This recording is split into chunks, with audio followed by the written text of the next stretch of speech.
Assalamualaikum warahmatullahi wabarakatuh. Perkenalkan, nama saya Sania Zumrotin dengan NIM 921422067 dari akuntansi C. Dalam kesempatan kali ini saya akan membahas tentang regresi sederhana.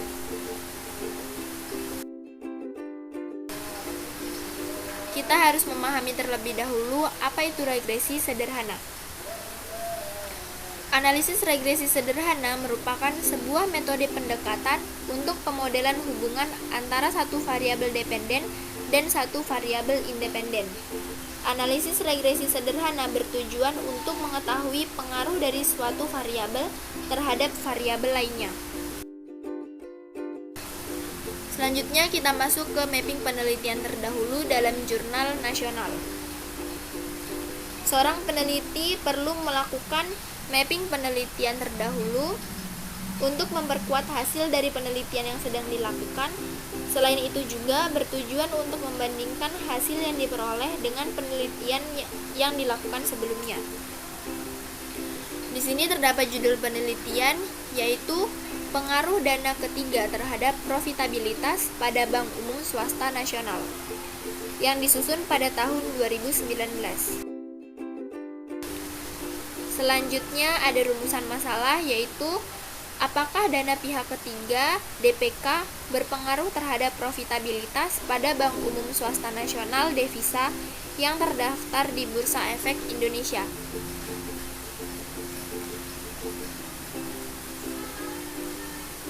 Ada tujuan penelitian, yaitu untuk mengetahui pengaruh dana pihak ketiga DPK terhadap profitabilitas pada Bank Umum Swasta Nasional Devisa yang terdaftar di Bursa Efek Indonesia. Selanjutnya kita masuk ke hipotesis penelitian. Hipotesis merupakan jawaban sementara terhadap rumusan masalah penelitian yang telah dinyatakan dalam bentuk pernyataan. Untuk H0 yaitu dana pihak ketiga DPK tidak berpengaruh terhadap profitabilitas ROA pada Bank Umum Swasta Nasional Devisa yang terdaftar di Bursa Efek Indonesia. Untuk H1 yaitu dana pihak ketiga DPK berpengaruh terhadap profitabilitas ROA pada Bank Umum Swasta Nasional Devisa yang terdaftar di Bursa Efek Indonesia. Selanjutnya kita masuk ke jenis penelitian. Metode yang digunakan dalam penelitian ini adalah metode penelitian kuantitatif untuk menguji hipotesis yang telah ditetapkan. Yang kedua ada desain penelitian, yaitu dana pihak ketiga DPK berpengaruh terhadap profitabilitas yang dapat kita lihat pada gambar 2. Kemudian di sini ada variabel penelitian. Variabel penelitian terdiri dari dua macam, yaitu variabel bebas atau variabel independen dan variabel terikat atau variabel dependen. Variabel bebas adalah variabel yang nilainya bisa mempengaruhi variabel lain, sedangkan variabel terikat adalah variabel yang nilainya dipengaruhi oleh variabel lain. Dalam penelitian ini, variabel bebas yaitu dana pihak ketiga sebagai variabel X dan variabel terikat yaitu profitabilitas ROA sebagai variabel Y. Selanjutnya ada definisi operasional variabel yang dapat kita lihat pada tabel 3. Untuk variabel X yaitu dana pihak ketiga dengan konsep menurut Ismail, dana pihak ketiga ialah dana yang dihimpun oleh bank yang berasal dari masyarakat dalam arti luas, meliputi masyarakat, individu maupun badan usaha. Dengan indikator DPK sama dengan giro, tambah gabungan, tambah deposito. Dengan skala rasio, yang kedua untuk variabel terikat yaitu return on asset. Dengan konsep menurut Surat Edaran Bank Indonesia nomor 13/24 DPNP tanggal 25 Oktober 2011, ROA merupakan rasio antara laba sebelum pajak terhadap total aset. Dengan indikator ROA sama dengan laba sebelum pajak dibagi total aset dikali 100% dengan skala rasio. Selanjutnya ada populasi dan sampel.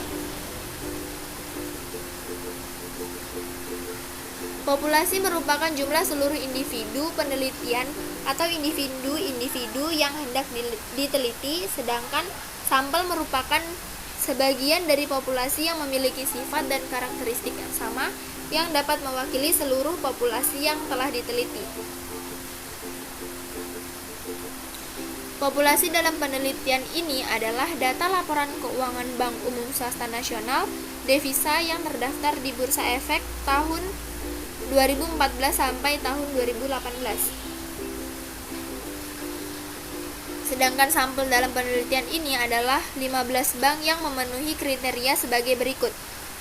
Bank Umum Swasta Nasional devisa yang terdaftar di Bursa Efek Indonesia tahun 2014 sampai 2018. Bank yang mempublikasikan laporan keuangan yang lengkap pada tahun pengamatan.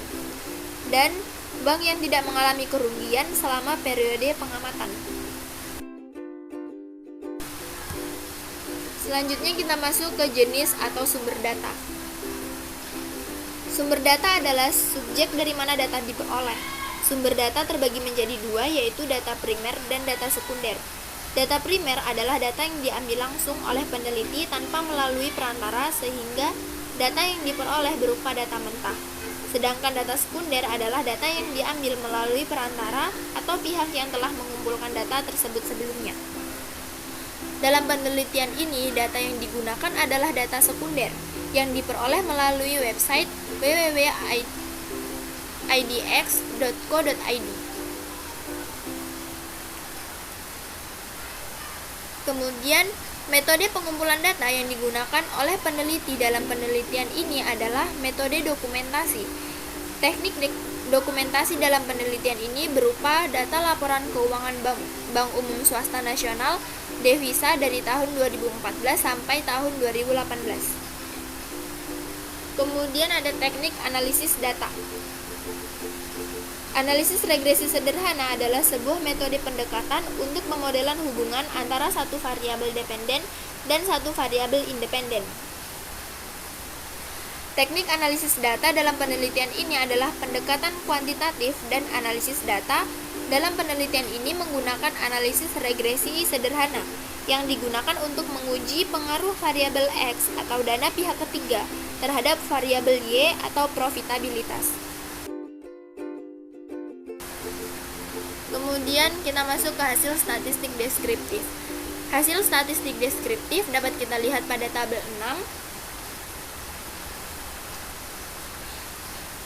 yaitu untuk deskripsi data variabel Y atau profitabilitas yang diproksikan dengan return on asset ROA mempunyai nilai terendah atau nilai minimum sebesar 0,09000 dan nilai tertinggi atau nilai maksimum sebesar 3,86000. Adapun nilai rata-rata min atau nilai rata-rata sebesar 1,477467 dan nilai standar deviasi sebesar 0,811965.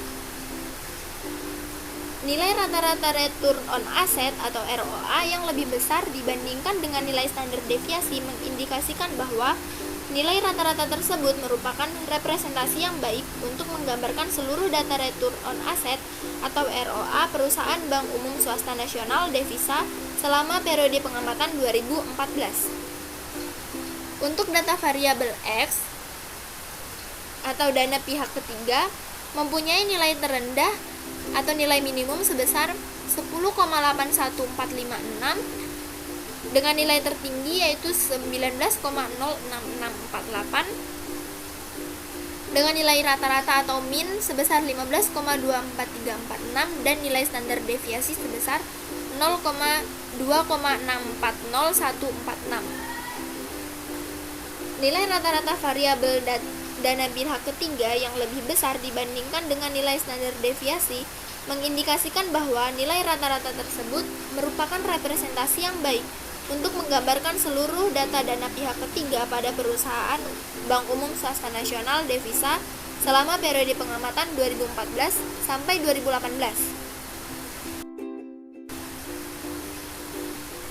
Yang berarti bahwa setiap terjadi kenaikan pada return on asset (ROA), perusahaan Bank Umum Nasional Devisa sebesar 1% dapat dipengaruhi oleh variabel dana pihak ketiga (DPK) sebesar 0,5126 kali. Selanjutnya kita masuk ke uji hipotesis. Yang pertama, uji T. Hasil uji T dapat kita lihat pada tabel 11.